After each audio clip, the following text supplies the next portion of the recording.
Okay, folks, Mike's Instant Movie Review, The Bikeriders. This was a Monday night mystery movie. You pay your $5. You see the movie that you don't know what you're going to see until it starts playing. They had a little still shot, telling you that it was going to be The Bikeriders. I've seen this preview a few times. This is the story of the Vandals. I think we're looking at the 1960s, early 60s, maybe mid to late 50s, Chicago. I guess the Vandals were the first major American USA bike club, motorcycle club. Some might call it a gang, some might not.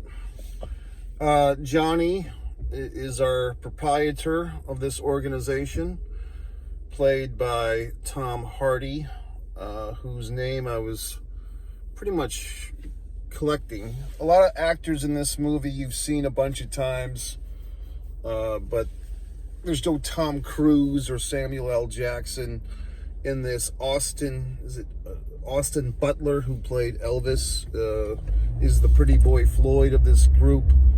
Our narrator is a lovely actress. She kind of has a look of a 1960s female American. Not too thin, not too obese, nicely shaped actress, whatever her name is, Judy or some such thing. One of these names. Did I like the movie? Did I not? Yeah, the movie's good. I liked it. I mean, I think it's worth watching. It's definitely worth seeing. Is it like an all-time, oh my god, holy shit classic? I don't think so.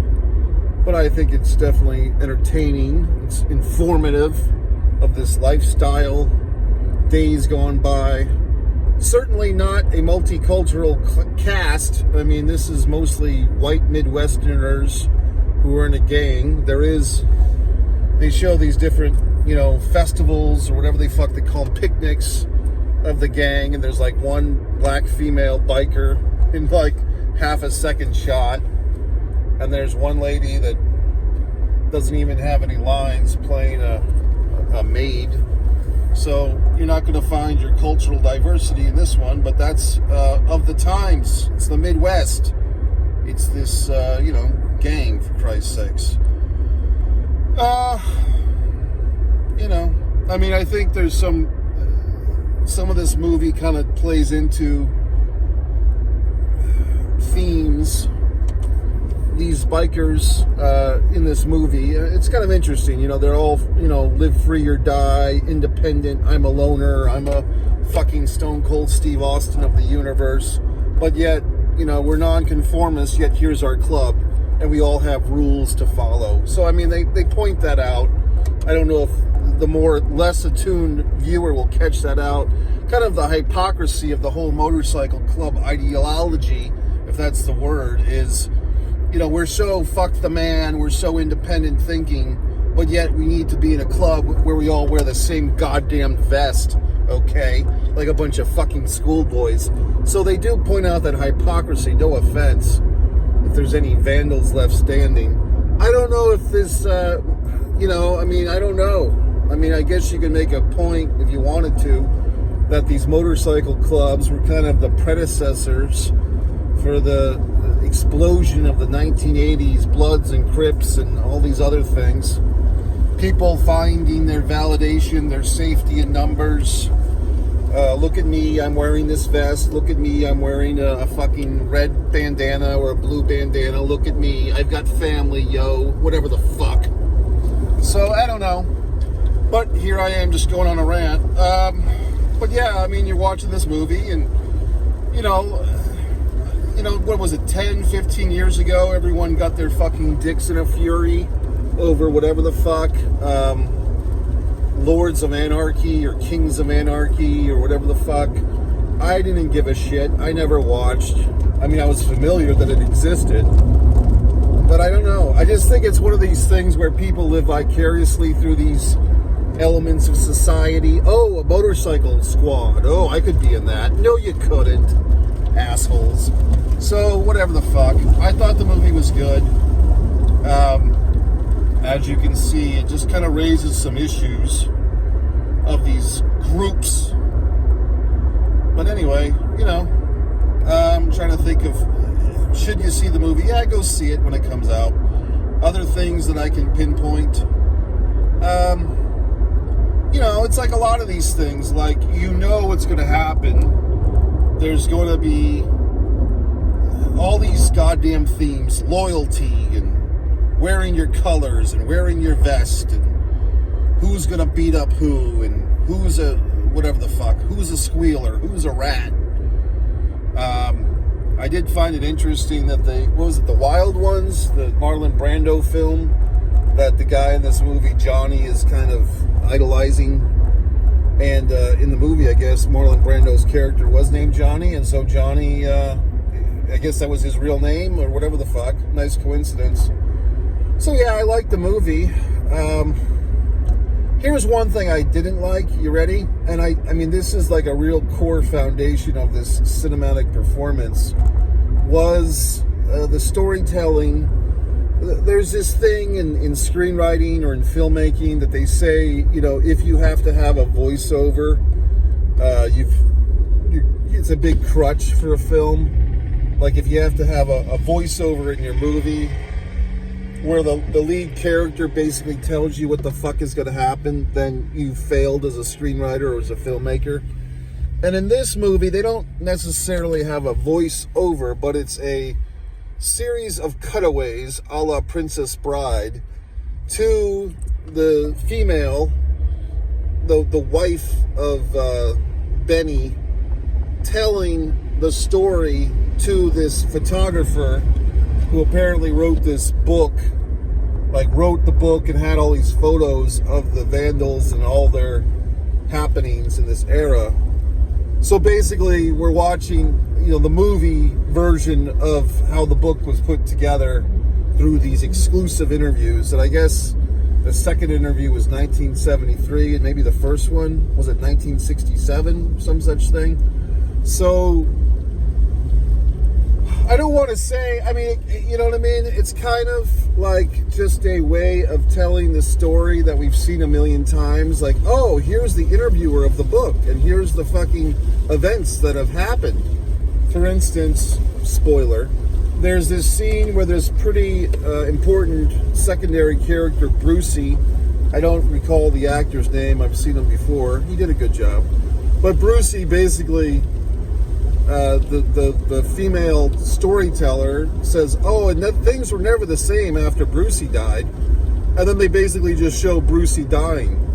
But if you had made this movie in a different way, you would have just seen Brucey dying without the fucking, giving away the punchline there. You know what I mean? And I just find it to be kind of cheap and kind of convenient. Like, oh, how are we going to tell this movie? How are we going to tell this story? Well, the wife gave this interviewer guy, this photographer guy, all these anecdotes in a couple of interviews. So let's just recreate the interviews of her doing that.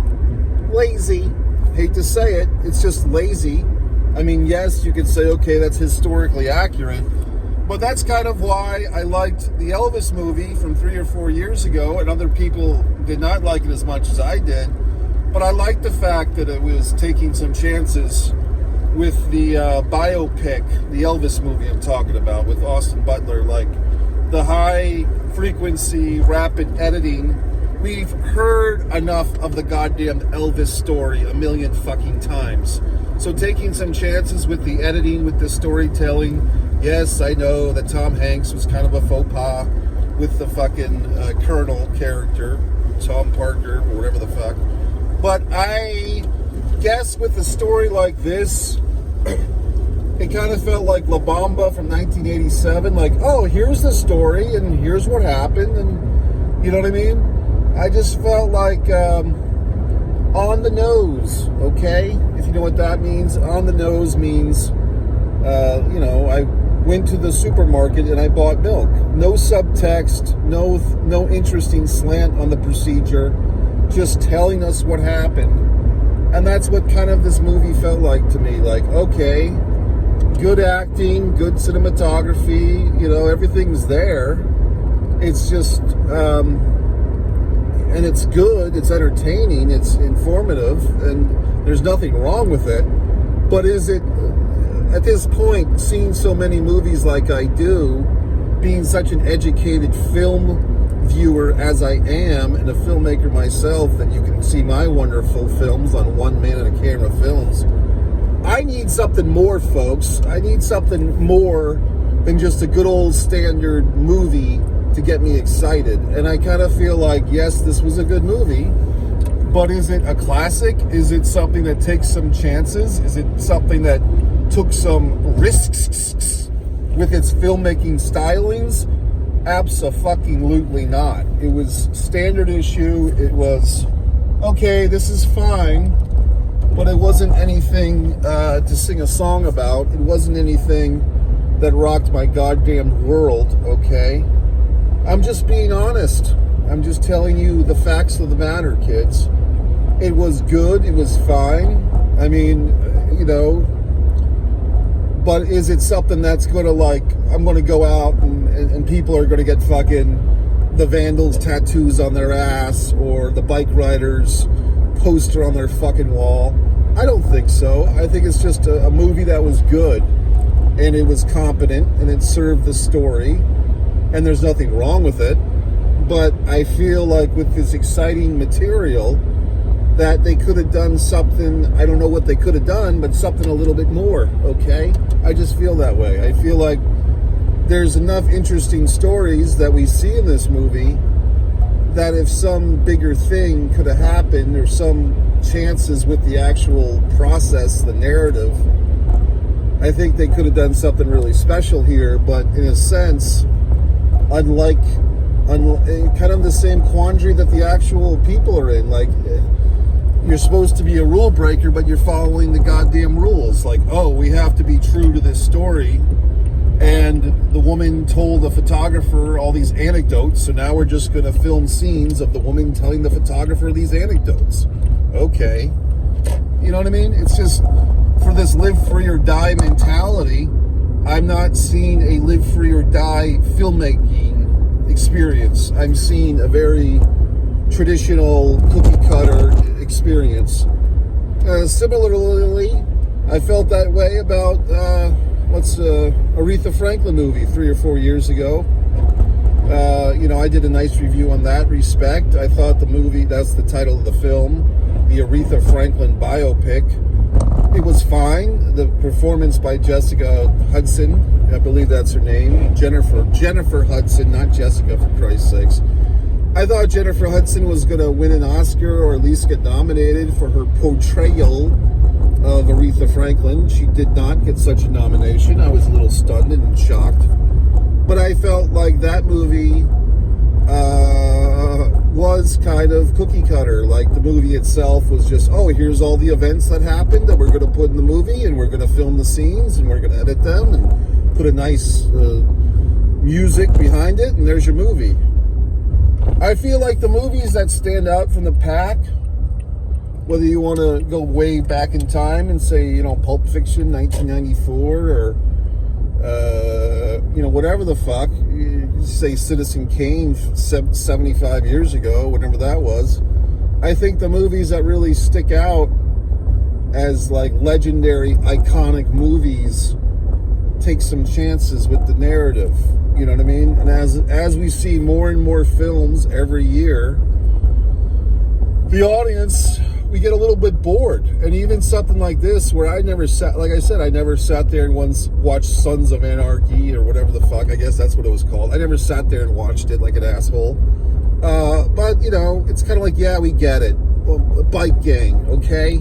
Live free or fucking die. Wear a vest. Wear a jean jacket. I always wonder, here's one thing I wonder about these gang people or these club people. Where do they get their fucking money? You know what I mean? Are they all mechanics? Are they all part-time mechanics? How many part-time mechanics do you need? You know what I mean? In the world.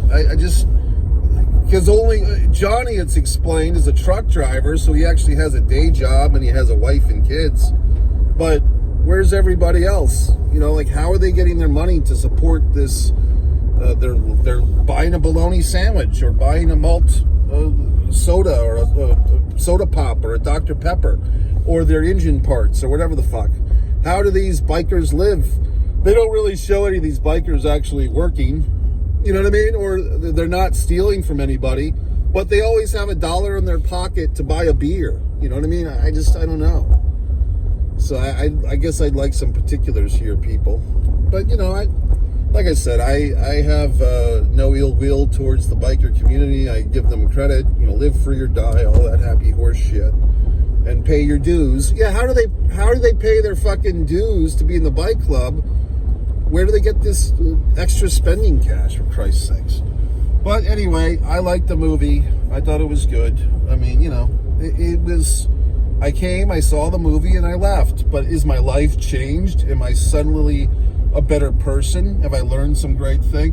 One thing I did like about the movie, and of course, you know, our Kathy is the name of the character. I mean, she's...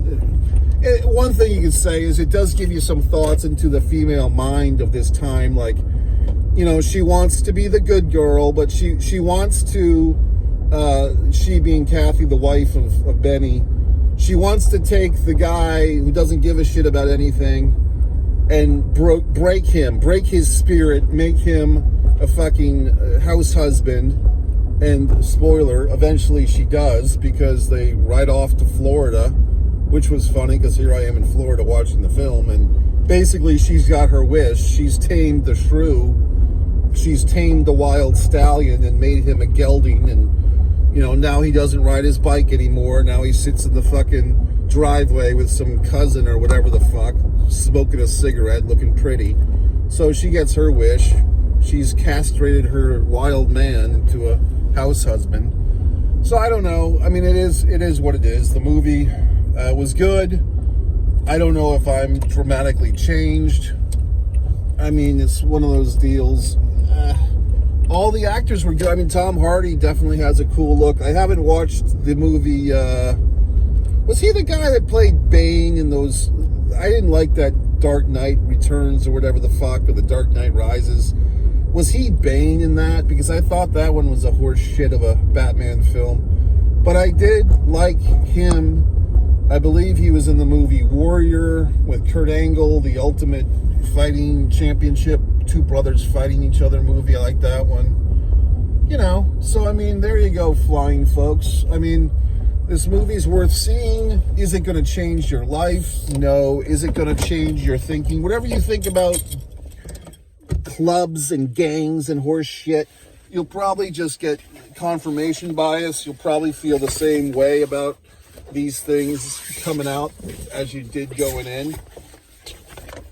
I mean, I'll say this about the history, and I will look into the Vandals, see if they're still together, but if this movie is accurate, and spoiler, Johnny was just killed by this guy who shot him, and that was the end of like the original golden era of the bikers. Why didn't any of Johnny's supposed brothers, you know, his family, why didn't they ever stick up for him? Why didn't they say, hey, asshole, you shot our leader, now we're going to get a hold of you? Instead, they all fell in fucking line. And I guess Johnny himself kind of foreshadows that moments before his death when he says, you ever give everything of yourself to something and it's just going to do what it's going to do? So yeah, he saw it coming. You know what I mean? It's like wise guys. You know, your best friend will be the one to shoot you in the back of the head. So anyway, folks, that's it. That's Mike's Instant Movie Review. When this movie comes out, sure, go see it. It's not going to change your life, but go see it. It's something to do. 2 hours and 2 minutes.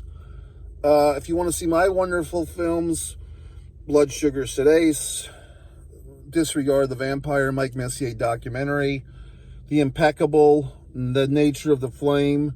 Been getting a lot of hits on Thanksgiving, a short film, and the Messier Peace Theater, my 6-part series.